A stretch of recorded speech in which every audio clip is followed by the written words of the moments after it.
dalam beberapa kali rapat ya bersama ID Food dari awal mulai ID Food ini terbentuk. Selalu di sini ada milestone ya mengenai peta ataupun roadmap yang akan dilakukan oleh ID Food. Namun di awal itu tidak pernah ataupun belum dicantumkan roadmap itu secara detail. Dan pada kesempatan kali ini sudah dicantumkan detail-detail roadmap yang akan dilakukan secara garis besar. Yang pertama itu yang selalu saya menanyakan adalah mengenai masalah fix the fundamental dari tahun 2002 sampai 2023, selanjutnya unlock the value, dan nanti di tahun 2025 sebagai world class company.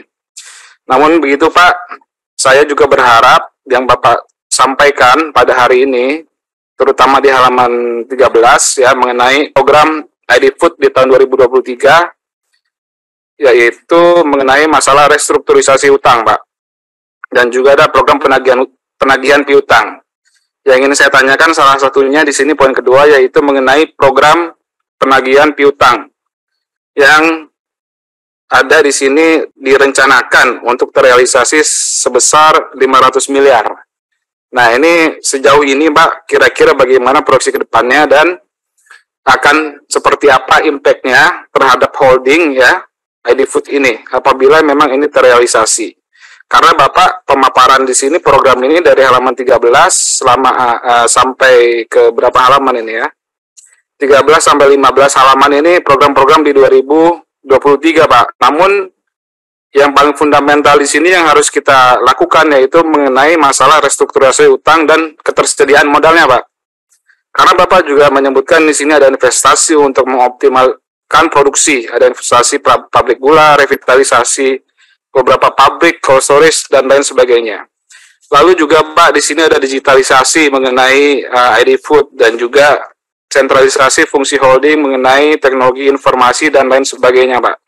Saya juga berharap Pak, karena bukan hanya di ID Food saja Pak, mengenai digitalisasi ini, saya menginginkan penjelasan tentunya, ini sejauh mana digitalisasi ini bisa ya berkontribusi secara positif dan juga secara nyata terhadap kinerja perusahaan ini Pak. Di sini saya yakin Pak, di tahun 2023 ini yang Bapak canangkan mengenai digitalisasi ID Food ini Pak, nilainya cukup besar Pak. Karena kita ingat Bapak di tahun 2022 itu mengajukan PNM untuk 2023 itu sebesar 2 triliun dan juga 2,6 triliun yang non tunai, yang dimana kita flashback juga bahwa di tahun 2023 ini Bapak mengajukan di 2022 Bapak mengajukan yang tunainya sebesar 2 triliun yang dimana 60% dikatakan itu diperuntukkan untuk modal kerja ya, yang diantaranya untuk pertanian 1 triliun, untuk perikanan 217 miliar, perdagangan 200 sekian miliar, peternakan sekian miliar, dagang sekian miliar. Nah, dari capex ataupun dari PNM yang sudah Bapak ajukan dan tentunya sudah kami setujui pada waktu itu, tentunya kami berharap di sini ada hasil Pak. Ini kan capex ataupun modal kerja ini diturunkan, dikeluarkan Pak oleh pemerintah, apalagi bukan dari hasil Bapak fundraising di luar sendiri ya Pak. Ini uang negara. Jadi harus ada jelas Pak kontribusinya ke RKAP yang Bapak sudah canangkan di tahun 2023 ataupun 2024, ini harus ada nanti laporannya seperti apa Pak. Ini harus jelas Pak, karena ini uang PNM bukan hasil dari Bapak fundraising sendiri. Ini menjadi catatan pimpinan bagi kami tentunya mengenai program-program lain yang tentunya ada benefit secara langsung kepada masyarakat, selalu kami dukung. Salah satunya adalah program Makmur di tahun 2023 yang saya juga membaca dari data sebelumnya bahwa dari tahun ke tahun ini memang ada peningkatan. Ada peningkatan dari total petani yang mengikuti program Makmur melalui ID Food beserta beberapa perusahaan BUMN lainnya yang terkait.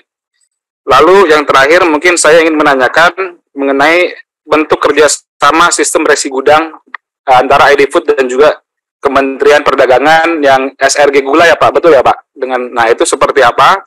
Karena sejauh ini ada juga beberapa produk komoditi yang memang dicanangkan oleh Kementerian Perdagangan ini agak sistemnya agak masih perlu banyak perbaikan. Nah, ini sistemnya seperti apa yang dilakukan antara ID Food dan juga Kementerian Perdagangan, khususnya mengenai sistem resi gudang komoditi gula.